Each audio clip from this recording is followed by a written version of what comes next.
Raja berdiri di sudut pentas menatap kejauhan. Permaisuri perlahan keluar mendekat raja. Bagaimana sikap Kanda, raja? Kalau kau seorang permaisuri yang bijaksana, tentunya jawaban itu ada dalam dirimu.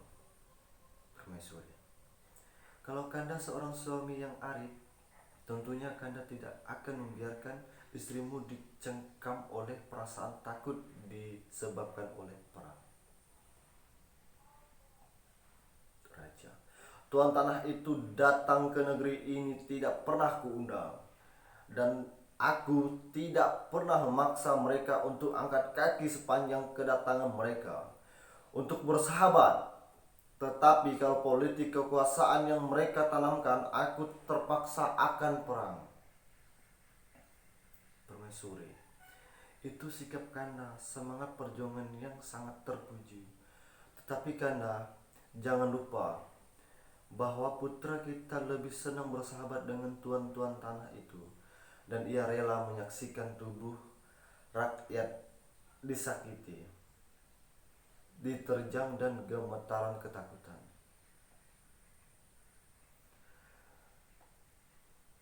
Suara rakyat dari kejauhan. Ampun tuan, ampun. Permaisuri, kau dengar itu Kanda? Di hadapanmu tuan-tuan tanah itu berani berbuat lancang. Tuan tanah terkutuk. Oh Tuhan, cobaan apa namanya ini? Apakah rakyat di negeri ini banyak berbuat dosa sehingga ketakutan itu menimpa diriku selaku raja yang berkuasa di negeri ini? Permaisuri, Tuhan dan rakyat satu sama lain tidak ada hubungannya dengan tuan-tuan tanah itu, Kanda. Jangan kau perberat dosamu hanya karena keputusanmu yang tak mampu bertindak. Tunjukkan kepercayaan rakyat yang terpukul, yang dipikul di panduanmu, bahwa kau adalah benar-benar seorang raja dalam senang dan duka, kapan saja dan di mana saja bersama rakyat. Raja, apakah di mata rakyat aku masih layak untuk menjadi seorang pemimpin? Padahal mereka tahu bahwa malapetaka yang menyiksa batin mereka yang dilakukan oleh tuan-tuan tanah itu datangnya dari putra kandung kita, putra mahakota. Tuan tanah itu menunggu kedatangan ayahanda di Balirong. Jika dalam tempo setengah jam ayahanda belum juga datang, maka mereka akan membuat perhitungan. Permaisuri, putraku, kau bunda lahirkan bukan untuk menjadi orang pengkhianat, putra mahkota. Oh, nak dan Nuri boleh saja menyayati selimut, tetapi perasaan Ananda tidak boleh dihancurkan siapapun. Raja, anak macam apa kamu ini melakukan? Ayahanda Ramba Tuhan dan ayahanda bangun negeri ini bukan untuk berbunsun dada lalu dianggap sebagai pahlawan, tetapi ayahanda lakukan itu gunanya melaksanakan salah satu perintah Tuhan yang menguruskan hambanya agar banyak berbuat untuk menjadi kedamaian. Tetapi kau telah merubah kodrat itu menjadi kehancuran. Akan mencabut kerisnya, tiba-tiba tuan tanah itu masuk. Tuan tanah,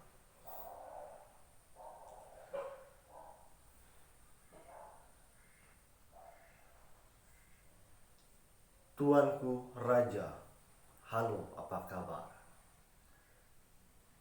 Itu bukan jalan terbaik buat tuanku raja. Gara-gara tuanku tidak suka putra tuanku bersahabat dengan tuan-tuan tanah, maka Tuan harus korbankan kasih sayang. Lalu kasih sayang itu tuanku rubah menjadi kebencian dan permusuhan.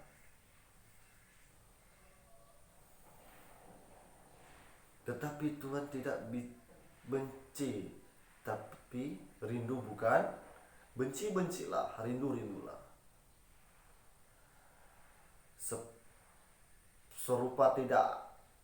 Serupa tetapi tidak sama. Raja, hei, saya ada penguasa di sini, dan kalian jangan senaknya saja berleluasana melandas rakyat di sini. Anak kepar itu memang berhasil kalian pikat, tetapi beta dan rakyat tak semudah itu dipikat. Permaisuri berlutut di hadapan putranya. Putraku, seumur hidup ibu baru sekali ini bunda bersujud di hadapan seorang lelaki. Hal seperti ini belum pernah ibu lakukan, walaupun dengan orang tua ibu sendiri. Tetapi demi kedamaian dan demi rakyat, ini terpaksa bunda lakukan. Dengan putra ibu sendiri. Sadarkan engkau akan itu, putraku? Putra Mahkota menarik napas panjang. Biarkan Ananda menentukan jalan hidup. Dengan cara Ananda sendiri meniti batas-batas kehidupan. Dengan apa yang dapat Ananda tempuh, walaupun di antara kita harus retak. Dan bukan urusan Pamanda, penasihat kerajaan, untuk campur tangan dengan pilihan Ananda ini.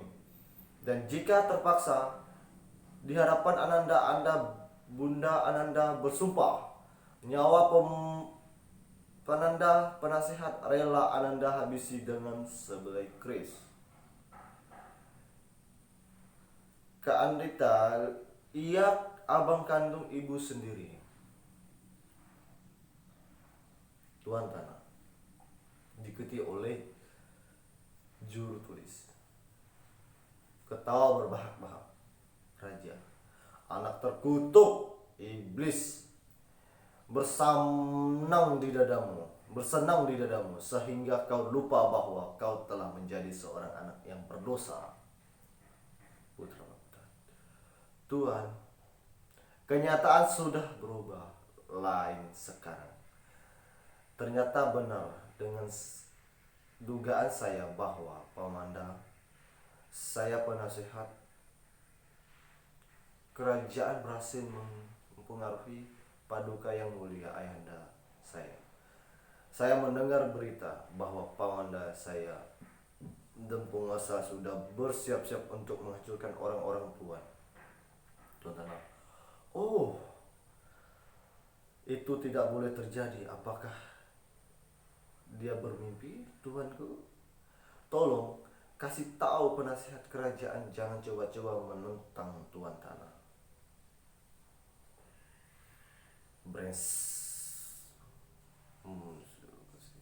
Lokasi Balirong, Halumbang. Kepastian ada di tangan Datuk Penasihat. Sama-sama kita mengganggu apa keputusan beliau.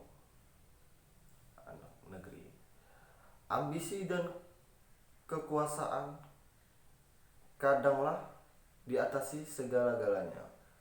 Hubungan darah bisa ditindas oleh nafsu serakah akibat malapetaka. Berupa pertumpahan darah tidak dapat dilakakan. Halumbang, aku memang melihat seolah-olah banjir dari Datuk Penasehat membahasi negeri ini karena tikam keris keponakannya Putra Mahkota, anak negeri, pengkhianat, Di hadapan tuan-tuan tanah itu, putra mahkota boleh berbusung dada, tetapi ia harus ingat bahwa dia belakangan raja dan penasihat. Ribuan rakyat siap menyergapnya. Penasihat keluar dan tenang. Perang! Lumba, perang? Penasihat, iya perang. Tidak ada jalan kecuali perang.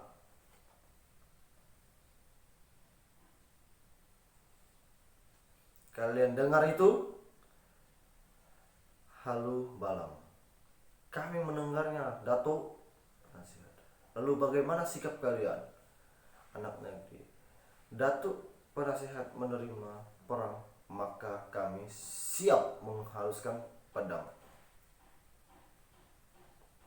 Dan kau Hilung Balang, bagaimana perasaanmu jika saudara kandungmu, anakmu, keponakanmu berkhianat terhadap negerinya? Anak negeri. Perasaan saya akan hancur, Dato, tetapi jeritan hati rakyat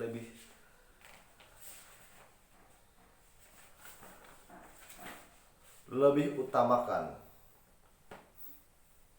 Dalam menembus para penjahat, ketidakpun dia adalah darah daging saya sendiri. Penasihat. Ya, kau juga merasakan kehancuran itu, tetapi kau adalah seorang pemimpin yang berasal dari rakyat. Maka hati nurani rakyat yang harus kau utamakan dalam melaksanakan tugas kepemimpinanmu. Halu Lumbang. Tuan tanah dan anak-anak buahnya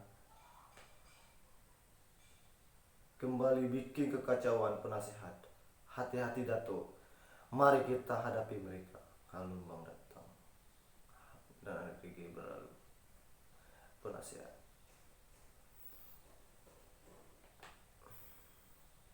Tuan tanah, selamat malam. Apakah tuan penasihat di negeri ini?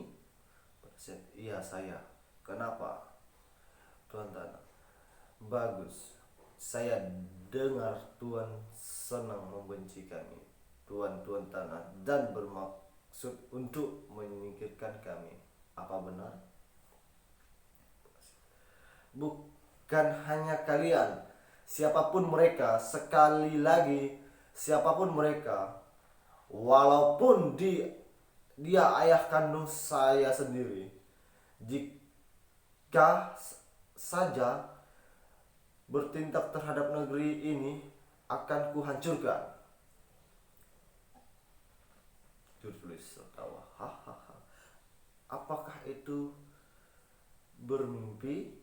Datuk harus ingat dengan siapa Datuk berhadapan. Datuk dengar itu, jerit dan petik serta tangis rakyat negeri ini yang merintih kesakitan. Ini semua karena sikap Datuk dan raja yang tidak mau bersahabat dengan tuan-tuan tanah. Di mana itu yang selalu mantap tajam? Tidak sedikit pun saya menemukan pandangan persahabatan. Kehadiran tuan-tuan hanya ingin melandasi rakyat dan menyebarkan leluasan kemaulatan. Putra mahkota keluar dan mendekat pada tuan-tuan tanah. Tuan tanah, putra mahkota, kambing negeri ini sulit untuk dijelaskan. Putra mahkota, tuan bisa menjadikan dengan cara tuan sendiri. Penasihat. Dan kau pengkhianat, kuharamkan kakimu menginjak balirong istana ini. Pergi kau dari sini. Tuan tanah mencabut pedang dan hendak menikam penasihat. putra mahkota. Harapan putra jangan bersedih. Jika nyawa paman putra saya habisi dengan pedang ini. Penasehat, bunuh aku sekarang juga.